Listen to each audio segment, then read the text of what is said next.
Welcome to Telugu mom diaries. కరివేపాకు కోడివేపుడు కావలసిన ఐటమ్స్: ఆనియన్స్, మిర్చి, కొత్తిమీర, కరివేపాకు, జీడిపప్పు, అల్లం వెల్లుల్లి పేస్ట్, చికెన్ మసాలా, పసుపు, ఉప్పు, గరం మసాలా, చికెన్ నేను నైటే మ్యాగ్నేట్ చేసి ఫ్రిడ్జ్లో పెట్టుకున్నాను.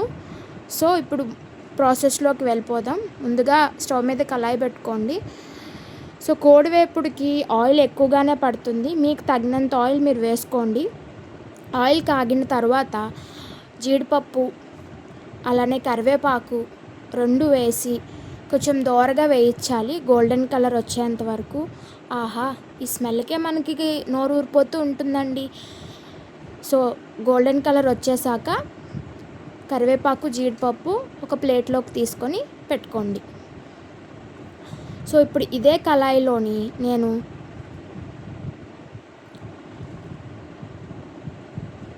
మిర్చి కూడా వేయిస్తున్నాను.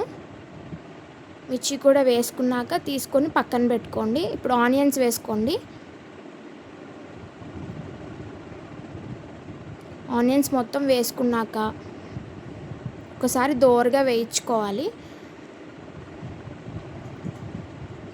సో ఆనియన్స్ ఎంత వేగితే అంత టేస్ట్ ఉంటుంది. ఇందులోనే చిటికెడు పసుపు కూడా వేసుకోండి. సో ఆయిల్ సపరేట్ అయినంత వరకు బాగా రోస్ట్ చేసుకుంటే టేస్ట్ చాలా బాగుంటుంది. ఇప్పుడు అల్లం వెల్లుల్లి పేస్ట్ కూడా వేసుకోవాలి.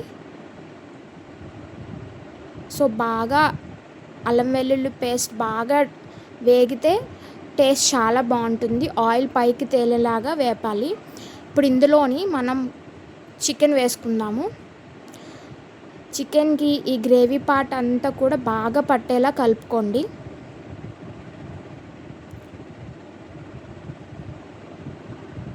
కలుపుకున్న తర్వాత ఇప్పుడు తగినంత సాల్ట్ వేసుకొని ఇంకొకసారి మిక్స్ చేయండి.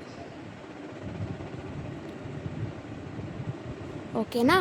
తర్వాత ఇప్పుడు మన దగ్గరున్న garam masala powder, chicken masala powder వేసుకొని కలుపుకొని బాగా ఫ్రై అయ్యేంత వరకు ఫ్రై చేసుకోవాలి. చూసారా, చాలా డ్రై రోస్ట్ లాగా అయిపోయింది. ఇప్పుడు కొత్తిమీర వేసుకొని ఇంకొంచెం ఫ్రై అవ్వనివ్వండి. ఇప్పుడు మనం పక్కన పెట్టుకున్న మిర్చి, కరివేపాకు, జీడిపప్పు వేసుకొని ఇంకొకసారి కలుపుకోవాలి.